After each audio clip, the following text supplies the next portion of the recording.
Hey guys, welcome back to the channel. You're watching Play Retro. If you're new here, I'm your host Javi, and today I'm finally gonna be reviewing Anbernic's RG40XXV. And not just any RG40XXV, this one is modified. Ooh, no joystick on this one. If you watch my previous video, you'll know I've deleted the joystick on this handheld. So this is gonna be a bit of a unique review just because I've play tested this without a joystick the entire time I've used it. Now, I want to give a quick disclaimer. I know my voice sounds a little bit strange. It's because I've lost my voice. If you watched my last video, you know I've been sick for like 3 weeks now. I've almost fucking died, but I'm still alive. I'm still making videos and stuff. So yeah, guys, just bear with me.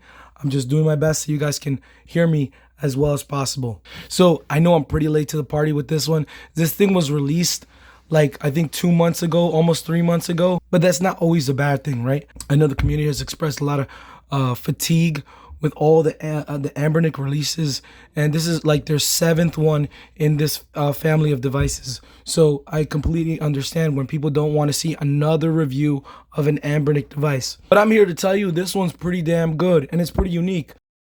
Play Retro. So let's start with this thing's design. So right offhand, this thing has a really modern aesthetic. Let's get this thing turned on so you guys can see the screen. And there's really nothing like this on the market right now. So we got this all white design, right? All the buttons are white. Even the joystick is white. Even on the back, it has a really nice slim profile. And combine that with these really thin bezels and this very large 4-inch display, you got yourself a recipe for a really unique device. That's why when I hear things like, oh, this is the same thing in a different package, I kind of laugh because this isn't the same thing. This device is actually a successor to Anbernic's RG351V that came out a couple years ago. If you know what that is, I'm gonna put a picture on screen. And that thing had like massive bezels and it had the Anbernic logo on it, but it was pretty much the same design. It had a D-pad, action buttons, and a joystick in a vertical full-size Game Boy design. That's basically what this is, but the more modern version. And that's one of the things I really like about this thing from the beginning, just its design. It has a very modern kind of feel to it, look and feel to it.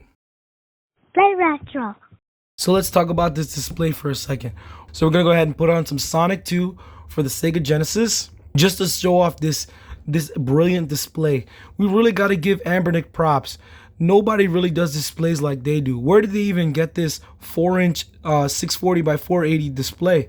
It doesn't make sense. I believe this display is actually custom. So we're gonna boot this in real quick. So here we're in Sonic 2, and as you can see, the screen just looks freaking brilliant. One of the things you'll find on all these Anbernic handhelds is this really great OCA lamination. So they have this glass and it's laminated, and it just makes the colors of the screen really pop, and it's something you don't get on other handhelds. So you got to give credit where credit is due. Anbernic has really good displays. They are really fragile, but they're really good displays. Another thing is also the attention to detail.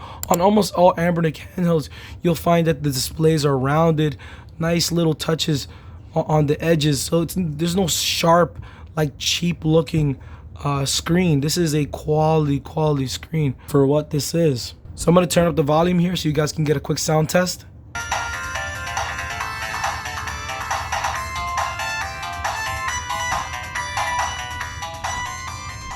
It does get fairly loud and sounds pretty good. One of the only things I really don't like about the design here is just the asymmetrical kind of joystick here with this thing here. I don't know, it just looks off and funny, and it's one of the big reasons why I modified this thing. One of the reasons I modified it is because I wanted this but bigger, right? This should have just been this but full size, right? Like this is your pocket handheld and this is your like at home handheld, but that's not what we got. Instead we got like this weird design with the joystick and stuff. So that's why I went ahead and I modified it. I just really wanted a bigger plus, and that's not what we got here. So this mod actually comes to us from a seller that goes by Print Play. I'm gonna leave a link in the description below. But really quick, I just want to showcase what this actually is. So you can basically like apply a little bit of pressure, and then the magnet will push it out, right, just like that. And so there's a magnet here that attaches to the magnets back here. and pretty much you just stick it in place and it'll pop into its spot. Okay. Now I do have a few options because this seller was kind enough to send me all of them. So here I have like the whole stack, and of course they like magnetically attach to each other. But yeah, it's really cool. Like, if you guys missed my last video, like you can basically put this however you want. I want to show off the all white real quick. So the all white, that's what it looks like. It's not an exact match because the 3D print is supposed to be a little bit transparent. So if you have the RGB on, it will like shine through. So that's what this is designed to do. So yeah, you just give it a little half turn and pops out, and then you can swap to whatever you want. And there's a bunch of different options in here. So we got like an 8-ball, Triforce, Pokeball, one of my personal favorites, Mega Man symbol, Deadpool, and just a bunch of stuff in here, all black. And then this Berserk one, which I didn't even know what it was. Sorry guys, I'm not into this stuff. But yeah, for now, let's just switch to the Pokeball for a second. And boom, that pops in just like that. It's just a really, really cool mod. It's like, instead of having a joystick I just didn't want here, now I can have a little fashion kind of statement personalization to my handheld. So yeah, I really, really love this mod, and I highly recommend it to anybody that wants to do this. And for those of you wondering, does this cause any software issues? Like, is there going to be glitching, or are you going to like get constant downward movement or something like that because the joystick isn't plugged in?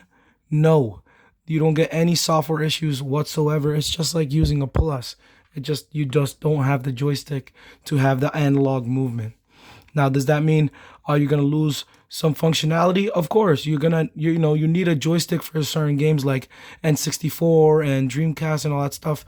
But if you're like me and you didn't want to use this device for those sort of games, this is gonna be basically a perfect fit. But yeah, I will leave a link in the description below to the Etsy store that sells this mod because I just think it's a really, really cool mod for this handheld specifically. Another thing I wanted to talk about is the Anbernic official case for this device.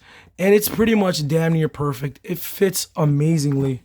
Big shout out to Lit NXT for sending me both this device and the official case. And it just really changes how you use this handheld. One thing I will complain about is that the orientation is wrong. Like the device is backwards for whatever reason. It's supposed to be this way, but I guess that's just how it is in China or something, that they have it this way. But I mean, here in America, it's supposed to be like this. You open it this way and the device should be this way. But other than that, it fits like a glove. You see this inlet in here, just slides right in. And this is great for this handheld because it's not very pocket friendly. So it's nice to have a case like this. You have a little pocket in here for whatever you want, like an additional SD card, or even a microfiber cloth for the screen, or even like a charging cable, whatever you want. This case is actually really, really nice by Anbernic. So another thing that's kind of changed my relationship with this handheld is actually this charging dock. Now I know it's really easy to just plug in your handheld with the cable, but sometimes these cables are always lying on the floor. You have to pick them up. It's kind of annoying. Instead of just having a dock like this, which always set up, you just boom, just like that, plug it in, and now it's charging.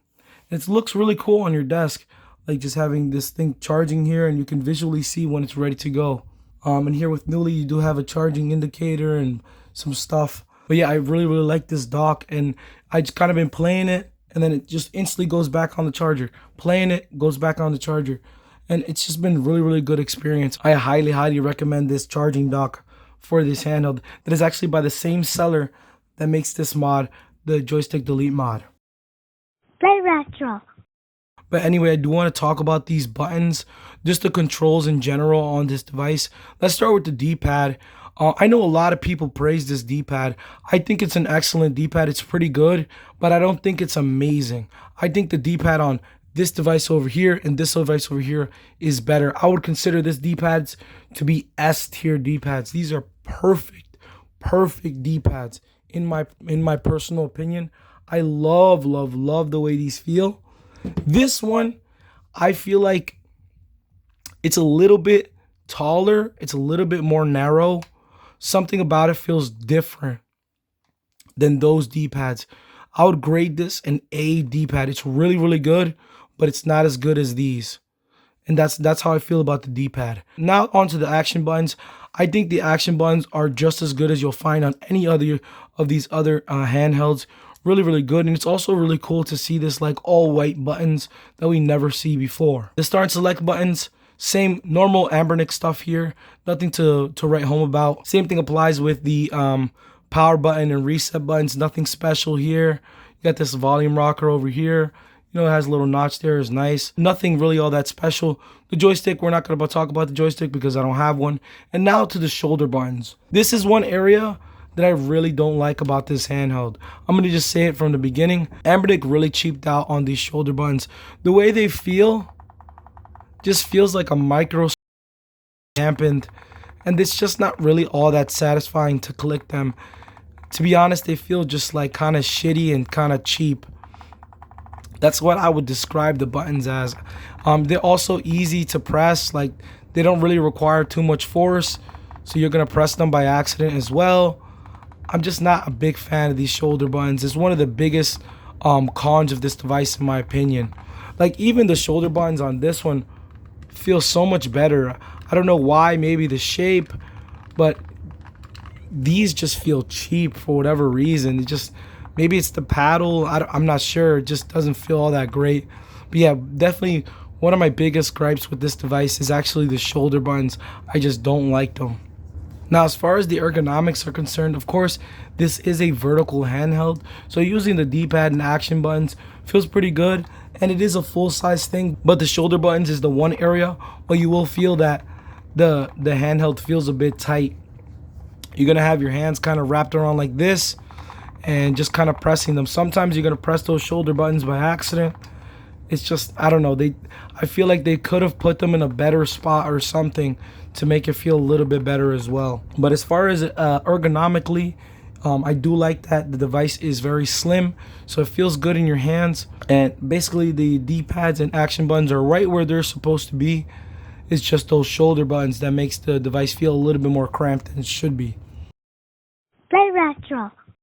So as far as battery life is concerned, I was getting about almost 8 hours playing Stardew Valley. One of my battery tests, I started at 63% at 1:27 p.m. 2 hours later, I was at 37% at 3:26. So I lost about 26% in 2 hours of gameplay of Stardew Valley, which is a port on this device. So usually the ports, they do demand more power. So it's interesting to see that a port, you can play a port for 8 hours straight on this handheld specifically with a 4-inch screen, which is pretty interesting. And all this battery test was done at like about maybe 50 to 60% brightness. And that was pretty much consistent across the board. Every time I tested it, I'd go an hour, about an hour, and I'd lose maybe 15% around there. I'd say the battery life on this thing is pretty damn good. Play retro.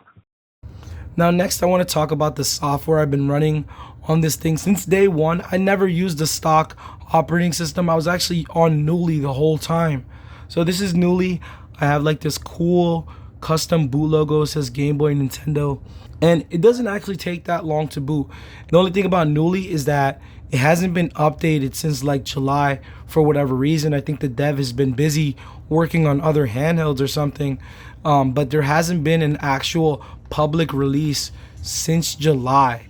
So this thing's a bit dated, but for what it is, you get Emulation Station, and it's a really, really polished front end. You get a lot of stuff here. This is my personal setup.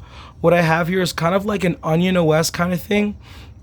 So this theme is called ESDE Tiled, and it's basically been configured to work to look kind of like Onion OS, kind of mixed with like Min UI. So you have this nice black aesthetic, black backgrounds, but you have a system icon for each system. So you have Game Boy, Game Boy Color, Game Boy Advance, Game Gear, Sega Mega Drive, Neo Geo, PC Engine, NES, and Nintendo DS.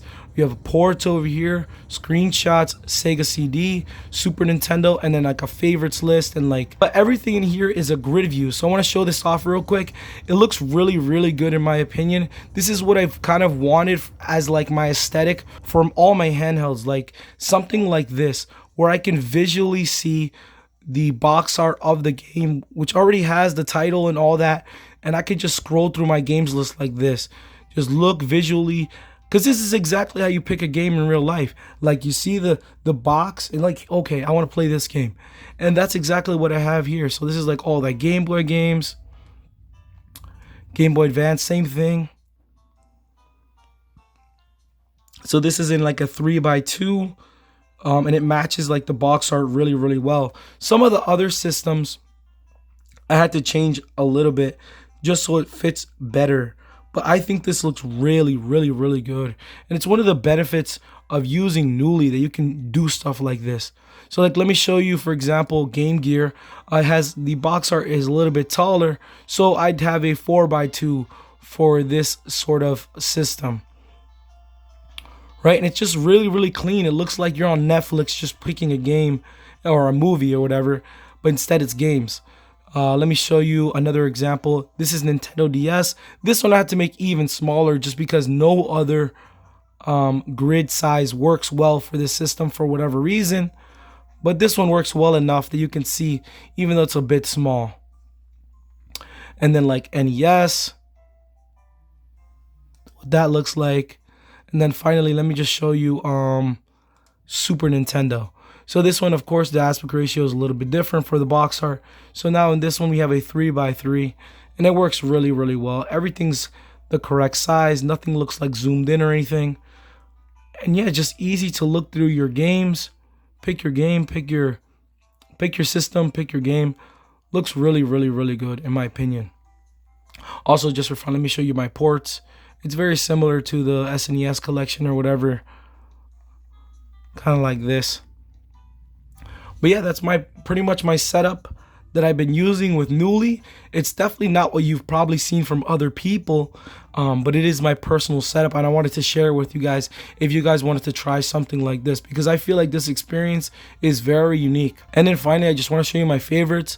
My favorites, I have kind of big tiles, just because I think it's easier to see. And these are the games I've been playing on this handheld. Mostly a lot of Stardew Valley on this thing. But so for the favorites list, you have to kind of find a size that you're happy with, because of course some of the box art is not going to work well with different sizes. So I just went with a 2x2 for this. I think this is fine, even if it's not exactly perfect. I think Knulli is probably the best option for this device. It's the option I've been using. One of the things that it's missing, it doesn't have a quick shutdown feature. You can have it boot into a specific game if you really want to, but you can't just do like a quick shutdown, like you press the power button and it'll safely shut down, and then when you power back up, it'll go right back to your game.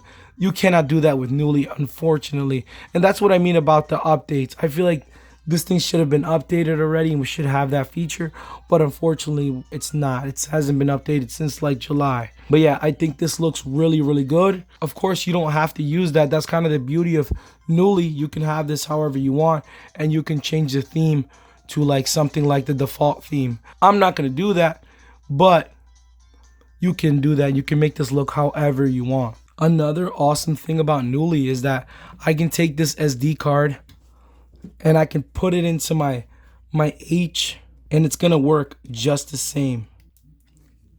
So just like that, I put it inside, and boom, it runs exactly the same.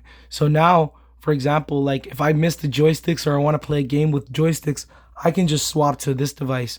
Or for example, let's say I have this one on the charger, but I'm like fiending to keep playing. I can jump on my H and pick up right where I left off. And look at this, exact same setup, exact same SD card. I have to do nothing. Or I can even clone this card and have two builds exactly the same, and they're gonna work exactly the same on two different devices. That is freaking amazing, dude. Amazing, amazing, amazing. I love Knulli for that. I really love Knulli for that. But I don't just want to talk about Knulli. Knulli does have its downsides. There's a couple kind of weird quirks about it, like the way you set it up, and just some of the things it does. It doesn't have certain arcade systems. It's missing a couple features and stuff like that. Of all the options I think we have, it's one of the better ones. So this is actually my stock SD card. However, what I did with it is I installed MinUI on top of it. I've erased all the bad ROMs on it. I've just taken it and then I put MinUI on it. And I want to share this with you guys because I feel like this handheld specifically is one of the best devices you can play using MinUI. So first, let me just show it to you real quick. Now, if you thought this thing looked like an analog pocket before, wait till you see this. So now I think the boot time is a little bit longer, only because I'm using the stock SD card, which is a Kioxia, and I'm not even sure if this is like generic. So if I use my own stock SD card, I feel like it's gonna be faster. But anyway, that's not the point. So look at this. So this custom firmware is like a text-based firmware, and it's just really, really clean. It just has your systems, and then you click your system and you click your game and you're in the game. And it's just really, really, really clean. So let's go into a Game Boy game real quick just so I can show you this. So here we'll go into Kirby's Dream Land. And then one of the amazing things about MinUI is its unified menu system. This is a firmware that you do not need hotkeys at all because it has perfect mastery of the menu button. This menu button on this specific firmware is so useful. You can use it for things like saving, and then you can use it for things like loading, and then it has all the other options that you can do like RetroArch and stuff, for example. So here, one example is like in Game Boy, I'm going to set my previous palette to L, and then I'm going to set my next palette to R, right? Then when I go back into the game, I can use my shoulder buttons to change the color of this game, just like that. And that's just one of the things you can do with the options, but there's a lot of other things you can do in here. For example, if you did want hotkeys, you can also set them up custom however you want. You can set R2 to save state, you can set L2 for load state, you can even toggle fast forward. So for a game like Pokemon or something where you want to set Y to be the toggle for fast forward, you can do it something like this. You can even cycle scaling. You can do a lot of cool things with this firmware. So here I just changed the aspect ratio so it's a little bit more full screen. And I'd say this is a really, really good Game Boy experience.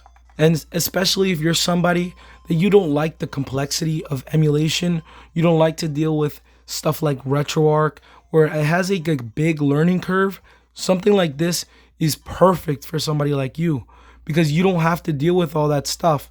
You can just use the menu button, you can save, you can load, you can go into your options and mess with a couple things if you want to, and you can quit. Just like that. Everything you need, very, very simple in the menu. This experience is very unique to this handheld. And the way you use this is so good. And also, let's say you create a save state. When you get out of the game, you'll notice there's a resume button now. So you can press X, and now you can just jump right back into the game. And one of those features that was missing on Knulli, you can do a quick shutdown, is actually here in MinUI. So for example, let's say I was done playing Kirby's Dream Land. Let's actually jump into the game real quick. Okay, so now I'm nice and fat and healthy and I'm done playing Kirby. I want to go do something else, right? The beauty of MinUI, you can press and hold the power button and it'll say quick save created, powering off. Now you can put this away, put it in your beautiful case. And now the next time you need to play, next time you turn it on, now it's going to boot up. And boom. You're right back where you left off, back to doing your Kirby thing. And that's one of my favorite features on any retro handheld. So if that's something you need, you're not going to get it on Knulli, unfortunately. So I would give this a shot.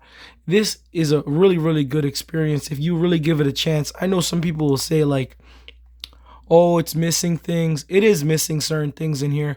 Like you don't get ports. If you want to play ports, you're not going to be able to do that.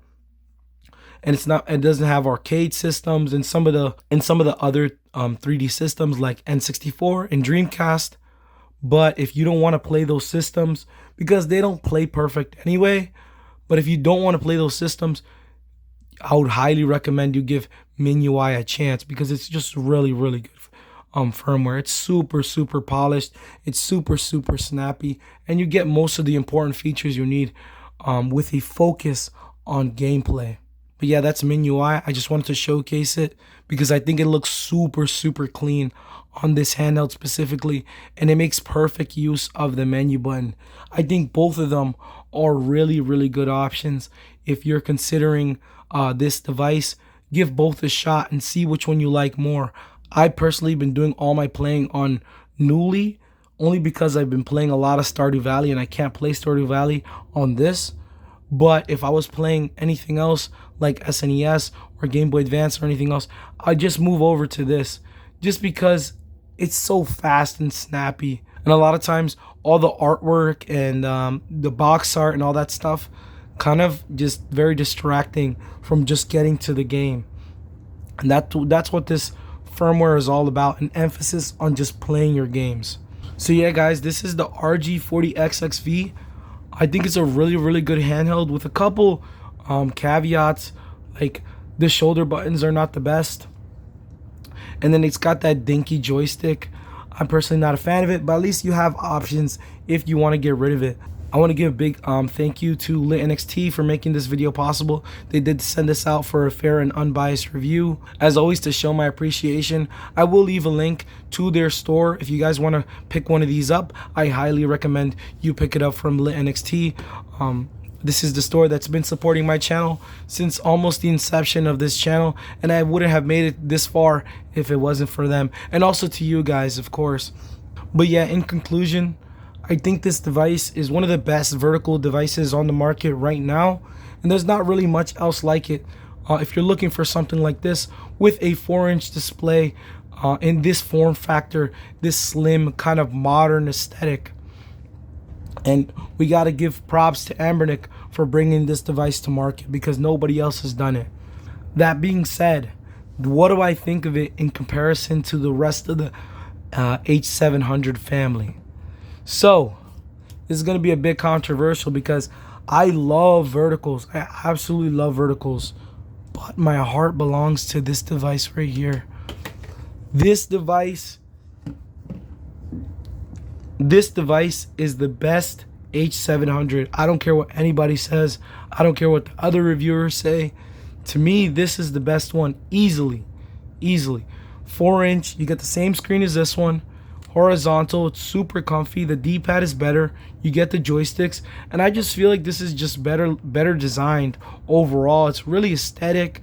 You get stereo sound as well. It's nice stacked shoulder buttons, a little bit more usable than on this device. It's just a dream.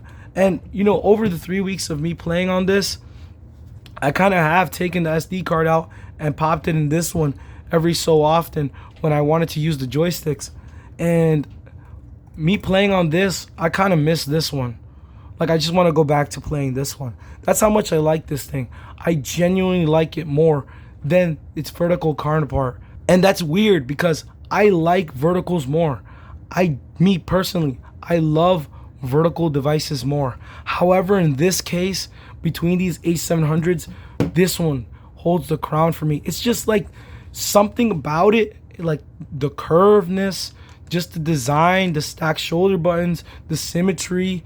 It's just perfect for me. It's just super perfect device. So what would I say? I would say if you're considering this one, definitely consider this one as well, because they're almost about the same price, but I prefer this one, even though I love verticals, which is crazy.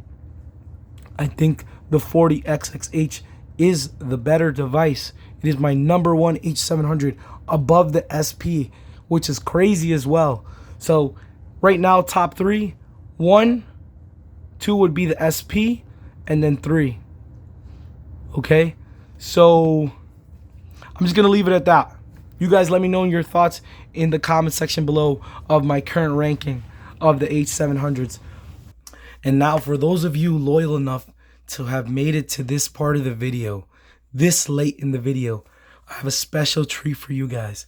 So I have a large backlog of devices to review. So in front of me are 3 options that I want you to choose from. Which device would you like to see next on the channel? we have the Game Kitty Bubble. This is like a Sega Game Gear inspired device. I'm actually really excited to check this out. It just looks really, really cool, and it's got like an interesting design to it. Also, Game Kitty is an interesting brand. I do kind of like their theming and stuff like that. Then we have the Trim UI brick. This thing's really hot right now. I know a lot of people want to see what this thing's actually like. It's really, really solid in the hands, and it's just a nice little comfy device. Really, really hot right now. It's also got some new colors coming out as well in red and purple, and I know a lot of people want to know more about this device. And then we have the Chunky Beast RG40XXV. I absolutely love this fucking handheld. It feels absolutely amazing. As you can see, I have fingerprints all over it because I have set it up, and I love this thing to death. I was playing like a bunch of GameCube on it already, but this thing's a monster. If you can get over the looks of it, oh my god, this thing's amazing. But between the three, I want you guys to choose which handheld would you like me to review next. The Game Kitty Bubble, the Brick, or the Chunky 406V. Let me know your thoughts in the comment section below. Please choose wisely, because I will take your votes very seriously, and I will basically put that into the next review. Whichever one you guys want me to review, that's the device I'm going to go with. So please leave your votes in the comment section below, and I will do my best to read every single comment. And yeah, if you made it to the end of the video, I want to say thank you so much for watching, and I'll catch you in the next one. Peace.